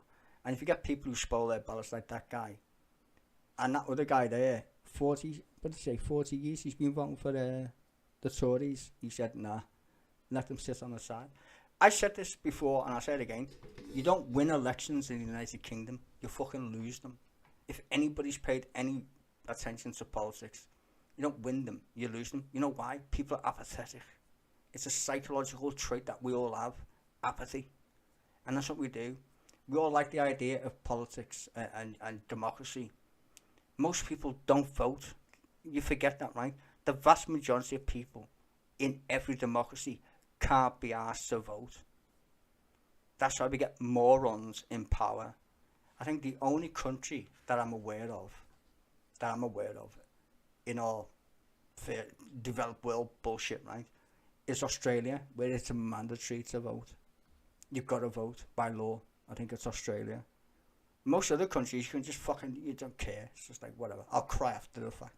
So, I would make voting a fucking crime. Well, not voting. I would make not voting a crime. Doesn't matter who you vote for. You can spoil your ballot. But you've got to vote. Right? Because that would make it at least reasonable when it comes to people paying attention. Mostly. I think it would have a good effect if you made it the law to vote. And people say, well, it's my right not to vote. Yeah, but then don't ever cry about the state of the country, you lazy cunt, ever. Because that's the problem. People who are like, I spoiled my ballot, and then he's going to bitch about whoever gets in power. Well, you should have voted, and then you could have fucking changed it, right? Just saying. Don't have to be a fucking rocket scientist. You know, just saying. Vote. So, yeah. Most people don't vote, and that's kind of the problem. Like, if you look at the by-elections that Labour's both won, both of them, one was 37% of the vote. Very, I wouldn't say it's super low, but it's less than 50%, and that's a shocker. I think anything less than 50% should not be counted anyway.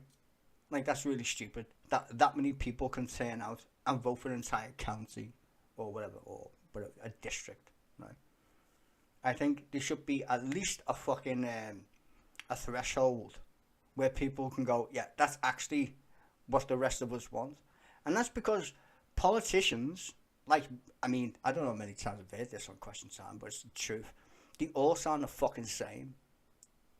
Because they're all robots, right? Because they all use these mad people called advisors. They use these people who are like little mealy-mouthed shits that you never see. You never see them on telly. But they're like advisors. I think you only see them after they've been sacked or fucked off to another job. I can name a Labour one, but whatever. I mean, they're all the same. You basically advise parties on what they think, and they stroll polls, which I always find polls strange because most people don't answer polls at all, ever. So who are you asking at that point, right? If most people don't vote, who the fuck are you actually polling to think that a policy is a good idea? Like, who are you asking? You ask 26 people in a room. What else do the fucking couple of thousand? I mean, the bigger I mean, statistically wise, the bigger the pool of people, the better your answer would technically be, right? I mean, everybody knows how stats work. But in terms of only asking a few people, that's not going to work. I mean, did the Tories honestly think lifting bankers' bonuses would go down well with the British public? I mean, really? No. But do they give a fuck? Well, no. Because they clearly see their numbers and they think, well, we need to hire more people in the City of London. It's something that we don't want, so we need to attract these people. I mean, that's it. I mean, let's not forget, our entire planet is based on money. It's not right, you know. It's shit. Like, we could change it, but nobody wants to, because everybody knows then everybody would have to try harder. You'll have to go into utopia mode, which ain't gonna happen unless you watch the Star Trek, or it's complete anarchy like Mad Max, and nobody likes Mad Max. It's a great movie, don't mind me saying. No one wants to live there though, right? So we live in a quasi-socialist, corporatist system in most developed countries anyway.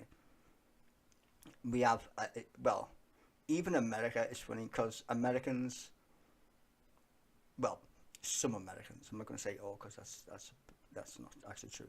Some Americans, you see them, and they mostly are the loud ones really. They bitch about like my tax dollars. The average American knows they're getting shafted, right? Like, and they know it's not socialism that's doing it. It's greed that's doing it. It's not socialism at all.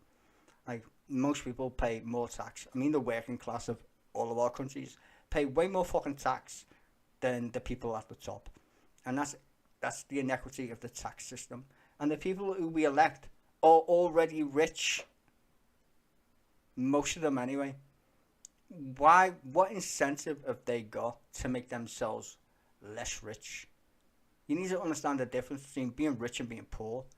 If you're rich, you can't be poor unless you're utterly fucking stupid, right? That's like winning the lottery and just, I don't know, spazzing it at the casino in one day, right? It's impossible for you to go poor once you are rich. Virtually impossible. But if you're poor, the chances of you getting rich are astronomical. Like, literally. And the only people who get rich do extreme mad shit to get there. I'm just saying. Like, be a porn star. I'm not saying porn stars are rich. But you get the point, right? You have to do kind of extreme shit to get to the point of, I'm rich. You can be jammy, come up with a good idea, I don't know, be smart. Like, there's loads of people who are actually poor who got rich. God bless them.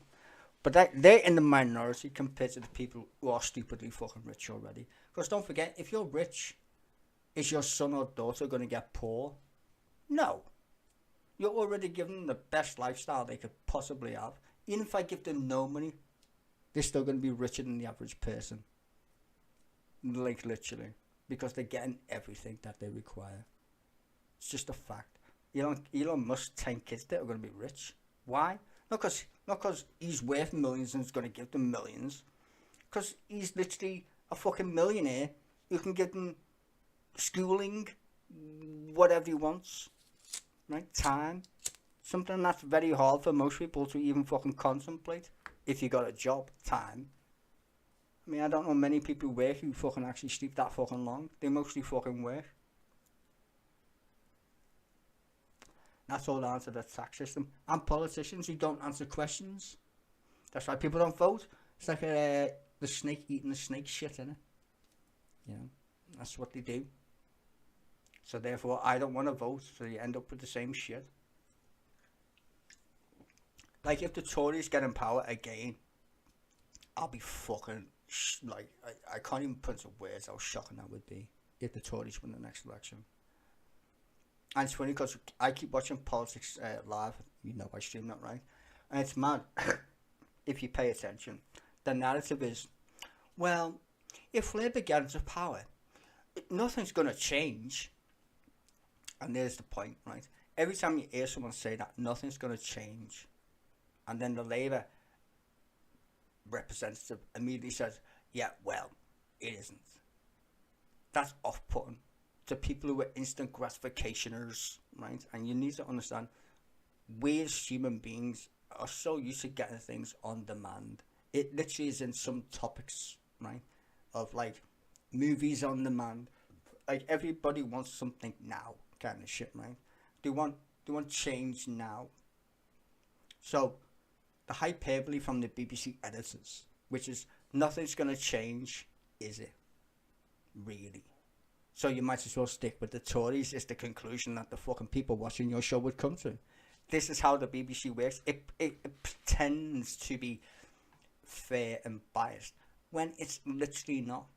I can show you biased, even the Palestinian thing right now that we're talking about in terms of, well, they're talking about it. I'm trying to fucking avoid it, but I can show you from years ago when Israel invaded Gaza the last time, and the only corporation to call it by its not name, the invasion by Israel, was the BBC. It was called Pillar of Cloud, which is out the Torah, which is some mad shit. They call it something completely different. ABC, Fox News, CNN, MSNBC, ITV, all these other companies called it by its actual name. BBC is like, no. And actually, it was called out on their stupid right to reply bullshit TV show. I forgot what it was called. I think they scrapped that. But anyway, it was like Points of View, but shitter. It was on the BBC itself. Loads of people were like, why have you called this invasion something completely different? And he said, we didn't want to come across as biased. Anyway, really, come on. So you're the only corporation that actually said the actual shit. And even people being calling them out on their bias. I mean, it's not that, well, they are biased, clearly. But the BBC, you need to understand, will lick anybody's ass. The governors of the BBC are appointed by the government of the day. Craig Dyche, I don't know if anybody remembers that guy. When Tony Blair invaded Iraq, Craig Dyche got sacked for saying Saddam Hussein had no weapons of mass destruction. Like, literally got sacked.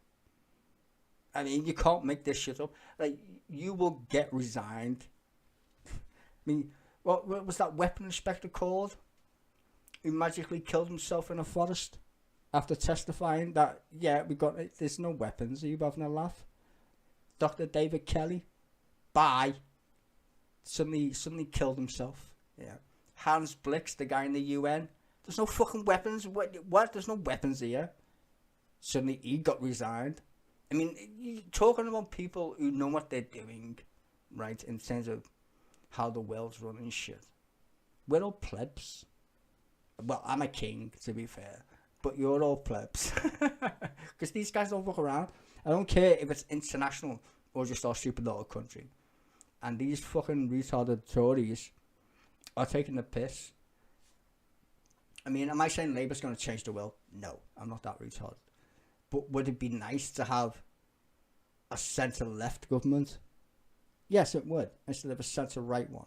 Because it's not even centre-right, really, when you look at it. Boris Johnson was centre-right-ish, kind of, in terms that he loves spending money. So that would technically make him centre-right, because he likes spending money. But even the Tories hated the fact that he spended money. Rishi Sunak hated the fact that he wants to spend money. I'll give you a good example of that bullshit if you don't believe me. When Jeremy Corbyn was in the election with Boris Johnson, the Labour position was to spend or borrow 400 billion quid. 400 billion, right? The Tories, just before COVID happened, borrowed 600 billion pounds, over £500 billion. Not a peep. Well, unless you're a Tory voter and you're, well, MP, who didn't like that idea. But you borrowed 600 trillion quid. And people are like, the UK's in debt. Well, you borrowed £500 billion just before COVID, and then you had to borrow another £500 billion just for COVID. I mean, let that sink in, people. Like, I've got a good memory when it comes to these politicians and their bullshit, because I watch it enough. And people have just got, like, shitty minds. Oh, the Tories didn't cause... Yes, they did. They caused inflation. Like, literally, or worse than inflation, because their economic policy is fucking garbage. You see, they still think we live in the 90s or somewhere fucking useful. Globalization died on its ass. I'm just saying. Like, even the people who created this idea, like, you don't even hear the word globalization anymore. It's like a dirty word for these fucking neoliberal fucktards. Right? Why do you think the USA is bringing all its manufacturing back? And it's like, fuck that. We need to do shit for ourselves. Because the entire thing's fucking stupid to begin with. I mean, trading blocks is a good idea in terms of, like, I don't know, low tariffs. If you can agree with the countries, no tariffs or whatever. But at the same time, is the reason why it's a bad idea, and the reason why the EU is a bad idea, because the EU is a flight of capital, or the movement of capital without any restrictions whatsoever. And that just puts pressure on governments who have budgetary issues when it comes to looking after your population. So with every country in the EU, people think the EU is a country. It isn't. They all use the same currency, but it's not all the same. It's pegged to an EU dollar. But if you go to certain countries, you get paid way less than if you go to France, if you're in like a different country. So Germany literally doesn't have any German workers in its Volkswagen plants. They put them in like Poland or some stupid place, right? They won't put them in Germany. Why? Because Germany pays more tax and they have to pay their workers more money. You put them in, I don't know, Poland. Sorry if I keep using Poland, but it's just an example so people know what I'm saying. Put them in Poland, they pay less tax in terms of corporate tax because they get paid low wages. Because their money is pegged. All the currencies in the EU are pegged to the euro. They're not actually using the euro. That's why Greece went bust, basically. And Italy nearly went bust until it took out fucking mega loans or whatever. The fact is, inflation's high in this country because we printed money way before anybody else when we borrowed £500 billion. And we never grew the economy because the Tories had this obsession with what? Paying off the debt. Why? Why pay off the debt?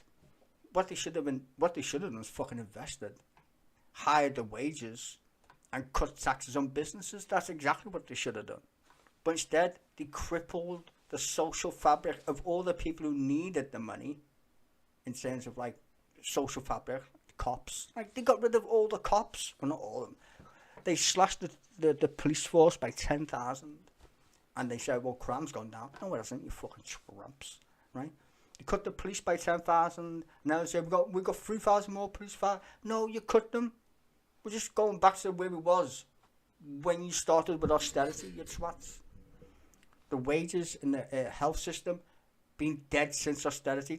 We're talking 2010 here. That's a long ass time ago. You wonder why people are on strike. They're not on strike because they like it. They're just getting fucking abused by this government. You literally run our country into the fucking shitter. That's all. And Labour, God bless them, they don't even have a choice. Because if Labour took over tomorrow, they'd be in the exact same position. Because the fucking Tories have screwed the pooch that much. Like, what are you gonna do? Like, you're gonna give like people the benefits for 5 kids again? Not that's a good idea. I'd definitely vote against that anyway. But you're gonna do that? No, they can't afford it. The country is literally on its arse when it comes to basic fucking things, and it's this government's fault from the get-go.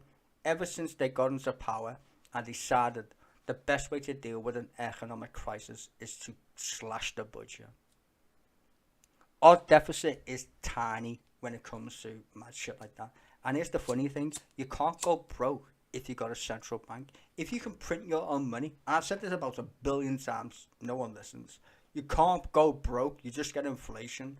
Zimbabwe is right there as a fucking prime example of you can't go broke. Zimbabwe, before that fucking Black Hitler guy took over, Robert Mugabe, before he screwed the pooch on that shit, that used to be the breadbasket of Africa. No jokes. You fucking destroyed that. And all the time, fucking little Hitler. He even had the fucking mustache and everything. Look, crazy cunt. He ruined Zimbabwe because he made it about race relations and shit when he never needed to. Zimbabwe was not like South Africa, right? It wasn't even close. But he made sure to fucking ruin it. He was a fucking weirdo, right? So when it comes to shit like that, the Tories, they are ruining our country because of their economic policy. Because they're all mad. I wouldn't even call them neoliberals. I would call them right-wingers who are literally clueless. Because even a neoliberal wouldn't have done that. A neoliberal would have went, spend the fucking money. Right? Spend the money. Yeah, I do love me rants sometimes. You know what? I would tell you why, but I don't. I don't want to tell you. I'm just enjoying just talking to myself at this point. I'm not talking to myself, I'm talking to you lovely people. But it's been a while since I've had a little waffle, I suppose. I'm just fascinated because I watch politics a lot. Like, you know, I don't get me started on American politics, that shit's crazy right now. But in England or the UK, I'm fascinated with people keep saying Labour's the same as the Tories. I don't know how you can be that stupid. I literally don't. Like, it's fascinating. I don't know why the left keeps attacking Keir Starmer every chance they get, when their job's to attack the Tories. I don't get it. I really don't. Like, I can understand policies change and like why they have these policies, but do you think Keir Starmer is an austerity politician? I don't think he is. I don't think he is at all. I think Rishi Sunak and the Tories don't give a fuck. I think they just see numbers. And it's not because of the country. I think it's for them. Even on the BBC, you'll notice this sometimes when they interview the business people. They always say UK PLC. Now, the last time I checked, PLC meant public listed company. I don't work for a company, bro. That's my country. But they say it just like it's just easy to say, like it's nothing. Oh yeah, like the country is a corporation, and that's a funny thing because that's an Immortal Technique song. The bylaws of business. You're not a country, you're a fucking corporation, and we elect the fucking CEOs and CFOs. It's mad, isn't it? Like that's the problem. Everyone's like so fucking TikTok, fucking whatever, social media out. They're not paying attention to what's going on. Everyone's being ripped off when it comes to this money thing. Money is anything with intrinsic value. Anything. The only reason why prostitutes get put in jail in the United Kingdom, it's not because they're actually having sex. If you look up the law, no prostitute goes to jail for having sex. You know why they go to jail? Because they don't pay tax. That's it. Like, let that sink in. You go to jail if you want to sell your body, for selling your body, not because you're having sex. Right? It's because you don't pay tax. How fucking stupid is that? Right? Let that sink in. The absurdity of it. The absurdity of it. And you wonder why nurses and doctors and people like that are going on strike. Because they're basically fucking hoes. Should be a revolution. It's taxation without representation. When was the last time we had an election? I'm just saying. That's like, if we just invaded America and Rishi Sunak was like, hey, I'm king. They're like, fuck off, throw him in the river. Right? But we all need to be nice because, I don't know, we have to be because we're told to be socially fucking normal. It's a funny thing that people don't notice. The internet's waking people up. I know there's a lot of stupid people on the internet, by the way. I do know that. Right? Ignore that. What I'm saying is, rational people, or when saying, yeah, rational people who find the internet, who just want to try it for a minute and be like, oh, that's interesting. They're starting to get inundated with information that they would never normally get used to, right? And they're starting to go, well, that's a bit mad, isn't it? Like, why is Rishi Sunak hiring a jet plane that costs 650 million quid, or whatever the fuck it was last time I checked? Who's paying for that? He isn't. Oh, that's taxpayers' money, right?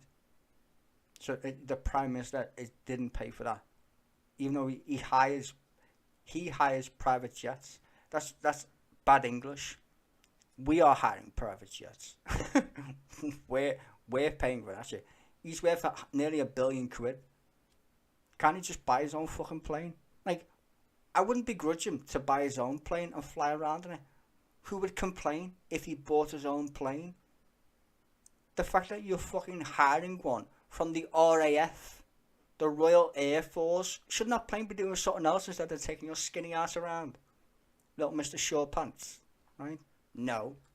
Taxpayers pay because these fucking idiots are fucking idiots. We're going to build a train from here to there. Yeah, that didn't go too well, did it? Nope. Fucking tramps. Well, it's run over budget. And whose fault's that, you Trump? Yours. Was you paying any attention? How many secretaries of the trains have we had? Transport. We had about 10 of them. I mean, you would lose count, honestly, at the amount of Secretary of States, just people who are literally in the cabinet. There's been that many of them. The only constant is Grant Shapps because he's a fucking rat. He's you know who stays in the cabinet because they're the biggest arse lickers. Why is Kemi Badenoch, whatever fucking, why is she in the cabinet? Because she came third in the election, remember? She's not there because she's actually good at her fucking job. She was polled by the Tory faithful, who put her third behind whom? The Prime Minister, who came second to whom? Liz fucking oh my shit trust. Who now apparently wants to come back. Suella fucking Braverman. I mean, it could get worse. Like, literally. The next, I mean, oh my God, really. I don't even want to think about this because it's terrifying. If we get Rishi Sunak for the 5 years, the next Prime Minister after that, God, please kill me before that, honestly. Like, literally. Kemi Badenoch or Suella Braverman or Liz Truss. Can't see Liz Truss being the next Prime Minister ever again. But her ilk will, though. And it's funny because Liz Truss's friends, or the people that advise her, that stupid institute, they're Americans, you know. You do know that, right? A lot of Americans are in British politics on the right. I just want to make that clear. I was on Beeline Times the other day. I was reading some of this shit. And they were like, oh, wow, why does American politics and British politics kind of feel familiar? Because the people who they hire are familiar. Americans come here to advise our politicians. That's why they sound familiar. Like, no jokes. The same people who work for Republicans, who like the idea of living in London, literally come and advise, I was going to say PMs, probably do, come and advise politicians in the United Kingdom. And because we're such saps, or the people we hire are such fucking fruits anyway, they suck it up like they're being told useful information. For real. I mean, thank God, at least Keir Starmer listens to Labour leader. Sorry. Former Labour leader, Tony Blair. I mean, he was the best Labour leader we've had. Well, I would say he's one of the best Prime Ministers we've ever had. Apart from sucking George W. Bush's dick when it came to Iraq. Like, if he would have said no, which apparently he could have, and he should have, but he didn't, he would have been, I would say, the most liked Prime Minister. If he would have said no to that war anyway. But we all know how that fucking ended, didn't we? So he's fucked. But yeah, he would have been the best Prime Minister. But he's advising Keir Starmer, and dislike him, like him. He knows how to win elections, give him that. So, no, maybe you should kick Keir Starmer up the ass a little bit more. The thing with Labour is as well, they can't go too much to the left. Because any policy they make needs money. And we all know that we've got none. Well, we've got money. But the thing is, you need to convince investors that you should buy our debt, right? Buy our debt, please, kind of shit. Now, the funny thing with Liz Truss is, she said to the very rich people, give us some money and buy your own debt. And the rich were like, that makes no sense. Like, what? She literally said that out loud in the budget. The mini budget was the funniest thing that the free market's ever done. The free market was like, wait, you're asking us to loan us... Wait, you're asking to loan our money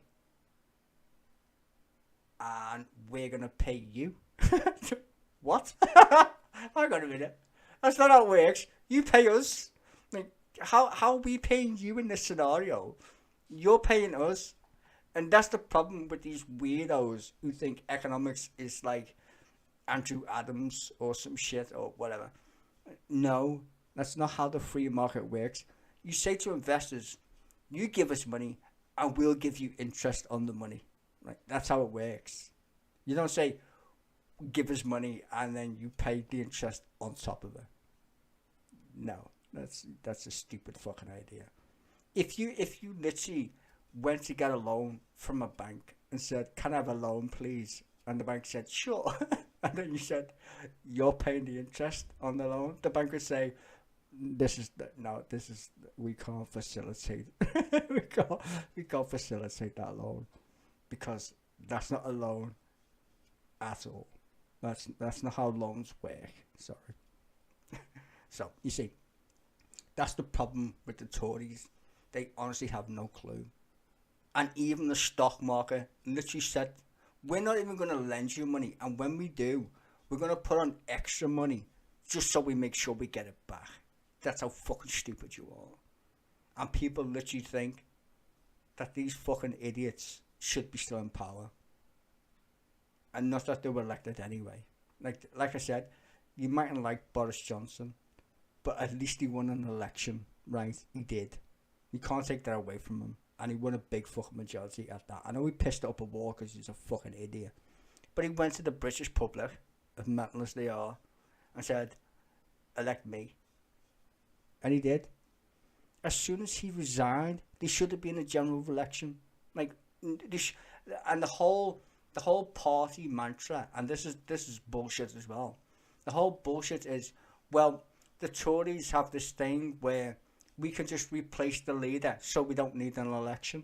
That is not democratic whatsoever. But people believe it because it's what the Tories said. They all sound like they've got a spoon up their arse anyway. So people believe that's actually democratic, when it's not. Any time a Prime Minister resigns, there should be a fucking election. Fact. There just should be. Stop arsing around like we care. We won an election. I'm just, like, the fact that we can recall MPs for being fucking weirdos. Kind of. Yeah, we should be like, well, if you resign because you fucked it up, then we should have a general election. I mean, Theresa May won an election, right? I'm just saying, like, even Theresa May, she was a fucking Maybot. She won an election.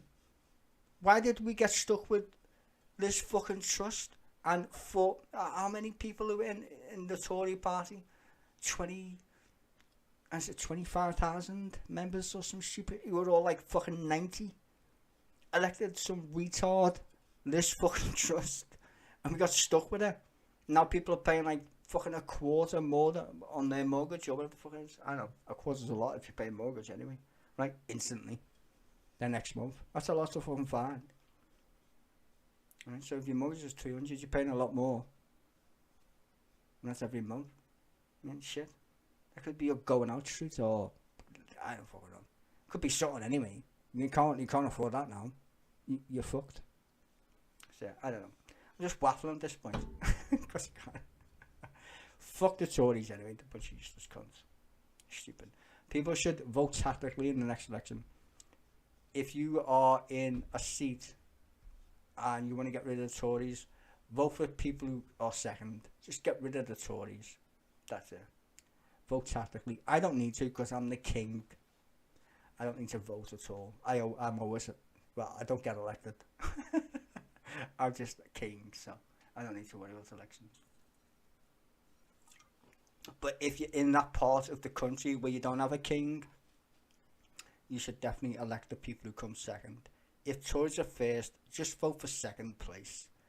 Lib Dems, whoever, just get the Tories out. They are the most useless, corrupt bunch of morons I've ever come across in all my days of politics. This is by far 13 years of the worst government ever. And I literally grew up under Thatcher. It takes a lot for me to say that. No jokes. Thatcher, as much as you dislike her, she had principles. Like she did. They got rid of her because she wouldn't sell the NHS. If you look her up, there's a YouTube video, a documentary about it. She wouldn't sell the NHS, so they got rid of her. Which is kind of funny, really, considering she fucking sold everything else. Right. Anyway, I think that's enough for my rant. Fucking, I've been talking longer than fucking question time has been on fucking TV.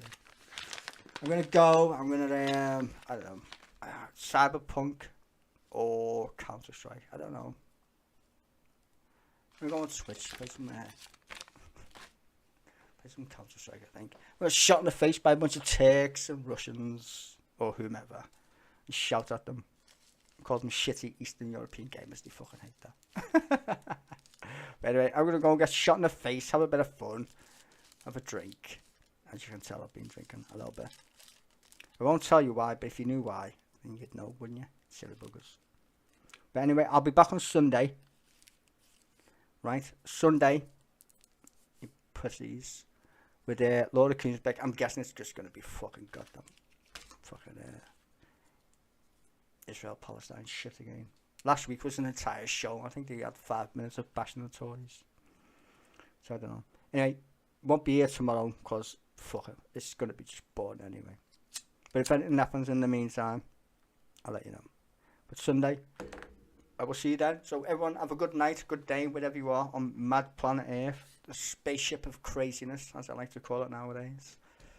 And stay safe, because watching the news, fucking hell, it's mad, isn't it? Fucking terrified to go out the fucking door. It's shot in America, you run to Tories in England. You know. Anyway, everyone stay safe and be kind to each other, please. Just because you watch it on TV doesn't mean you have to be a prick yourself. Take it to you. And don't forget to like and subscribe, cheeky bastards. It's not my job.